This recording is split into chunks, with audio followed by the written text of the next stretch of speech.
हाय, मेरा नाम सुदीप्ति है। मैं गार्डनिंग करती हूँ और गार्डनिंग के लिए मोटिवेट भी करती हूँ। मेरे आज तक के जितने भी वीडियोस हैं उनमें मैंने प्लांट्स के बारे में, fertiliser, compost, pesticides, cocopeat, soil mixture, pots, इन सब की बात की है, लेकिन मैंने कभी टूल्स के बारे में बात नहीं की। और मैंने रियलाइज़ किया कि जब भी मैं गार्डनिंग करती हूँ तो मेरे हाथ में कोई ना कोई टूल ज़रूर रहता है। कभी प्रूनर होता है, कभी वाटरिंग कैन होती है, कभी कोई खुरपी होती है, क्योंकि ये बहुत इम्पॉर्टेंट है। तो इस वीडियो में मैं आपको दिखाऊंगी कि मैं कौन कौन से टूल्स यूज़ करती हूँ, और टूल्स के अलावा मैं जितनी भी चीज़ें गार्डनिंग में यूज़ करती हूँ वो सब मैं आपको दिखाऊंगी। मैं बताऊंगी कि मैं किस चीज़ को कहाँ यूज़ करती हूँ, और अगर आप गार्डनिंग की शुरुआत कर रहे हैं तो आपको कौन कौन से टूल्स लेने चाहिए। तो मैं आज आपको अपना पूरा कलेक्शन दिखाने जा रही हूँ। So let's start.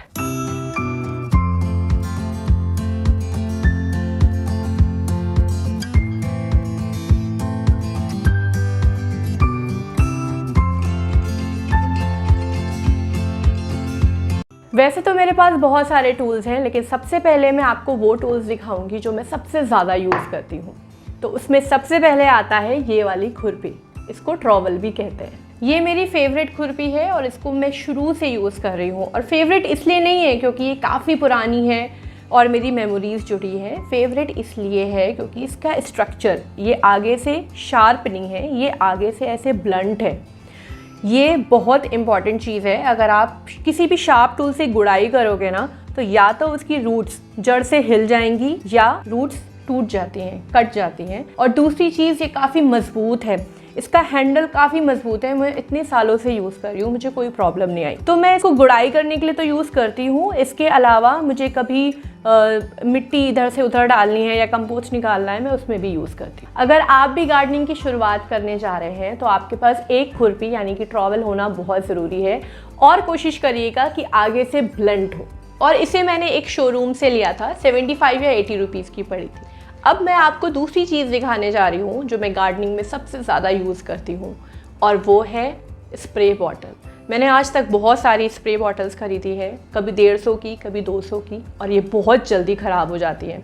कभी किसी की स्प्रिंग निकल जाती है, कभी किसी का पंप ख़राब हो जाता है, और एक बोतल तो लिटरली मुझसे फट चुकी है। और एक्चुअली स्प्रे बॉटल का यूज़ मैं बहुत ज़्यादा करती हूँ। विंटर्स हो या समर्स हो, मैं अपने सारे प्लांट्स को अच्छे से पानी से धोती रहती हूँ। मुझे कभी नीम का स्प्रे करना है या एप्सम सॉल्ट डालना है, कभी दालचीनी का पाउडर डालना है, तो मैं हमेशा स्प्रे बॉटल का यूज़ करती हूँ। और इसके अलावा एक चीज़ और है, जब सीड्स जर्मिनेट होते हैं तो उसमें भी मैं स्प्रे बॉटल से ही पानी डालती हूँ। तो फाइनली मैंने एक बहुत ही अच्छी 3 लीटर्स की ये स्प्रे बॉटल खरीदी है।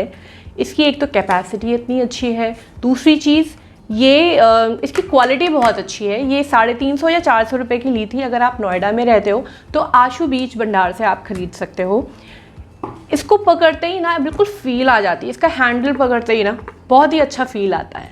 लेकिन इस बॉटल में मैं सिर्फ पानी डालती हूँ। इसमें मैं नीम का स्प्रे या एप्सम सॉल्ट वगैरह नहीं डालती हूँ। उसके लिए मेरे पास दूसरी स्प्रे बॉटल्स हैं। तो मेरे पास ये 2 बॉटल्स हैं। जब भी मुझे नीम का स्प्रे करना होता है, एप्सम सॉल्ट डालना है, दालचीनी का स्प्रे करना है, कुछ भी स्प्रे करना होता है, वो मैं इससे करती हूँ। और ये मेरी एक सैनिटाइज़र की बॉटल थी, तो इसमें मैं एक परमानेंट सोल्यूशन बना के रखती हूँ नीम ऑयल का और सोप का। एक्चुअली मैं वेजिटेबल गार्डनिंग भी करती हूँ, तो भिंडी, तरोई, ये सब भी मैं ग्रो कर रही हूँ।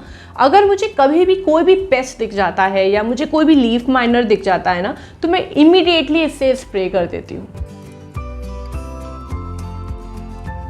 अब मैं आपको एक फैक्ट बताने जा रही हूँ कि मैंने पानी की स्प्रे बॉटल और नीम की स्प्रे बॉटल अलग अलग क्यों रखी है।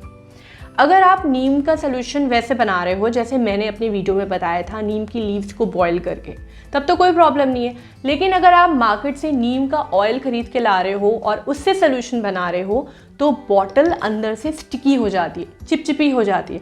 हम कितना भी गर्म पानी से क्यों ना धो ले, वो जो चिपचिपापन है ना, वो नहीं जाता है। इसलिए मैंने पानी की जो मैं पूरे टाइम यूज़ करती हूँ वो बॉटल अलग रखी है, और नीम और बाकी सॉल्यूशंस की बॉटल अलग रखी है। लेकिन ऐसा बिल्कुल भी ज़रूरी नहीं है कि आप भी बहुत सारी स्प्रे बॉटल्स रखो। आप किसी भी एक स्प्रे बॉटल को ले सकते हो। घर में कोलिन की पुरानी बॉटल पड़ी हो, आप उसको भी यूज़ कर सकते हो, लेकिन एक स्प्रे बॉटल बहुत ज़रूरी है। अब मैं आपको तीसरी सबसे ज़्यादा यूज़ होने वाली चीज़ दिखाने जा रही हूँ और वो है ये प्रूनर। शुरुआत में तो मैं सीज़र यूज़ करती थी, लेकिन बाद में मैंने प्रूनर यूज़ करना स्टार्ट कर दिया है। अगर आपके प्लांट की स्टेम और ब्रांचेस हार्ड हैं, जैसे बोगनवेलिया की हो गई या पारिजात की हो गई या गुड़हल की हो गई, तो आपको प्रूनर की ज़रूरत पड़ेगी। लेकिन अगर स्टेम काफ़ी सॉफ्ट है तो आप सीज़र से भी काम चला सकते हो, नॉर्मल कैंची से। बस उस सीज़र को आप किसी और चीज़ में यूज़ मत करना, मतलब गार्डनिंग की सीज़र गार्डनिंग में ही यूज़ होनी चाहिए। चौथी चीज़ जो मैं सबसे ज़्यादा यूज़ करती हूँ वो है ये वाटरिंग कैन। ये लुक वाइज जितना स्मार्ट है, इसका यूज़ भी बहुत ज़्यादा है। मेरे लिए तो ये बहुत इंपॉर्टेंट है। अगर मैं पानी मग से डालती हूँ तो काफ़ी सारा पानी एक साथ गिरता है और फोर्स से गिरता है, लेकिन इस कैन से अगर पानी डालते हैं तो धीरे धीरे पानी निकलता है और वो भी कम क्वांटिटी में। और पौधों में पानी देने का सही तरीका यही है कि आप धीरे धीरे आराम से पानी दें। मैं अपने इंडोर प्लांट्स में तो हमेशा इससे ही पानी देती हूँ, जिससे कभी ओवर वाटरिंग नहीं होती है। और अगर मेरे पास टाइम होता है तो मैं अपने आउटडोर प्लांट्स में भी इससे पानी देती हूँ। अगर आपके पास इंडोर प्लांट ज़्यादा हैं या आप इस तरीके के कैन पे इन्वेस्ट करना चाहते हो तो आप बिल्कुल करिए, ये बहुत काम की चीज़ है। अब मैं आपको प्रॉपर जो टिपिकल टूल बॉक्स होता है, मैं टूल बॉक्स दिखाने जा रही हूँ। ये मेरा टूल बॉक्स है, इसमें ग्लव्स है, प्रूनर है। प्रूनर मैंने आपको पहले दिखा दिया है और फ्रेंकली स्पीकिंग मैंने ग्लव्स आज तक कभी यूज़ नहीं किए। इसके अलावा इसमें ये 5 टूल्स हैं और आउट ऑफ दीज 5 मैं सबसे ज़्यादा इसको यूज़ करती हूँ।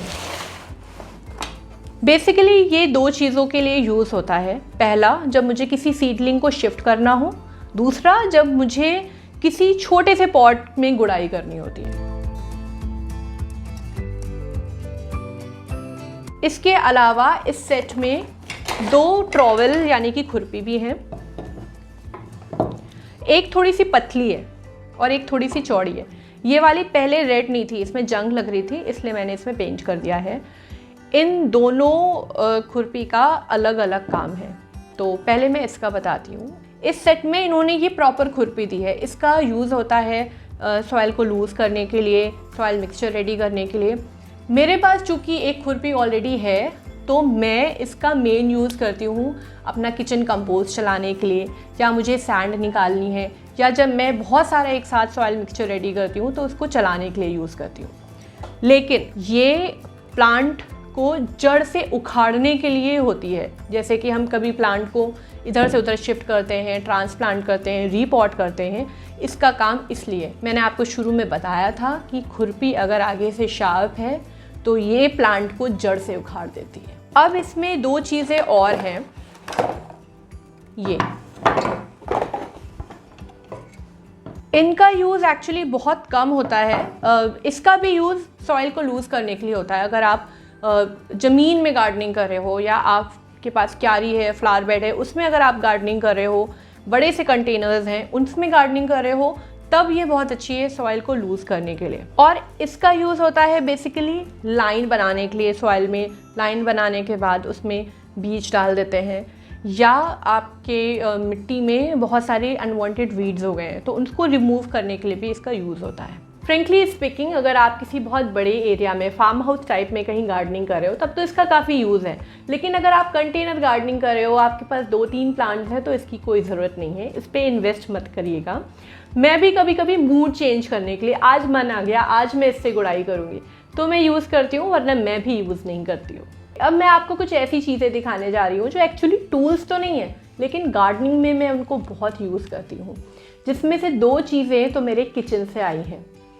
पहली चीज़ है परात। अगर आप भी गार्डनिंग करते हो तो आपने रियलाइज़ किया होगा कि रीपॉटिंग करने के बाद, सॉइल मिक्सचर रेडी कर रहे हो, कुछ भी मिक्स कर रहे हो, इन सारी चीज़ों के बाद बहुत गंदगी हो जाती है। तो उस चीज़ के लिए मैंने सबसे पहले तो प्लास्टिक की शीट यूज़ करनी स्टार्ट की, उससे काम नहीं बना, फिर मैंने इसको यूज़ किया। तो अब जितनी भी गंदगी होती है इसी के अंदर होती है।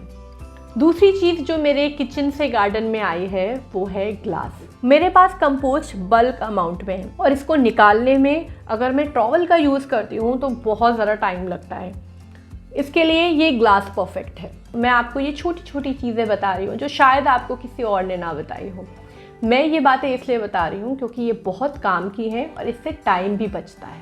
इसके अलावा मैं ये सीडलिंग ट्रे यूज़ करती हूँ। इस ट्रे में मैं एक टाइम में बहुत ही ईजिली बहुत सारे वैरायटीज़ के सीड्स एक साथ ग्रो करती हूँ। अगर स्पेस कम है तो ये बहुत अच्छी चीज़ है। और इसमें टैग लगाने के लिए मैं ये आइसक्रीम स्टिक यूज़ करती हूँ। नेक्स्ट है ग्रीन नेट। अगर आपकी बैल्कनी में बहुत तेज़ धूप आती है या आप टेरेस में गार्डनिंग करते हो तो ग्रीन नेट बहुत ज़रूरी है। गर्मियों में जब टेम्परेचर और धूप दोनों बहुत ज़्यादा होती है तो मैं अपनी बैल्कनीज़ में ग्रीन नेट लगाती हूँ, और जब मौसम चेंज हो जाता है तो मैं इसको फोल्ड करके रख लेती हूँ। नेक्स्ट है ये जूट की रस्सी। मैं अपनी बैल्कनी में करेला, कद्दू, लौकी इन सब को भी ग्रो करती हूँ, तो मुझे सपोर्ट की ज़रूरत पड़ती है। और आपने मेरे लास्ट वीडियो में भी देखा होगा कि मैंने कैसे इस जूट की रस्सी से क्लाइंबर स्टिक बनाया है। मैं प्लास्टिक की जगह कोशिश करती हूँ कि मैं कोकोनट की या जूट की रस्सी ही लूँ।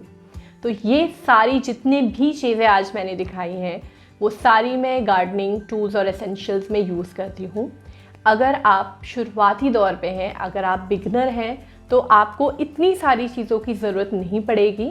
आपको मेनली एक खुरपी, एक वाटर स्प्रे बॉटल और एक प्रूनर की ज़रूरत पड़ेगी। That's it.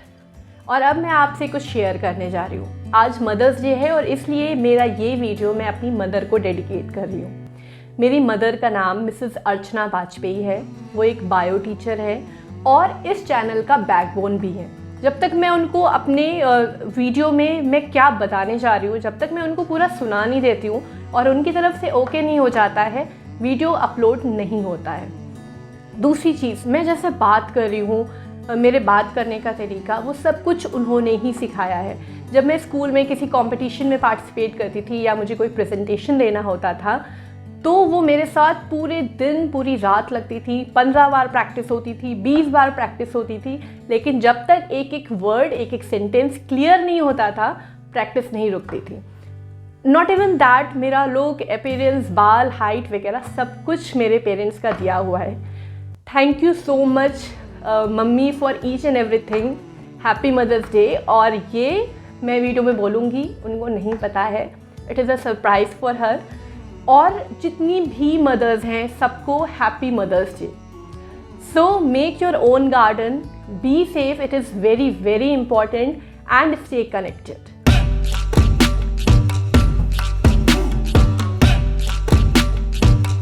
Bye bye.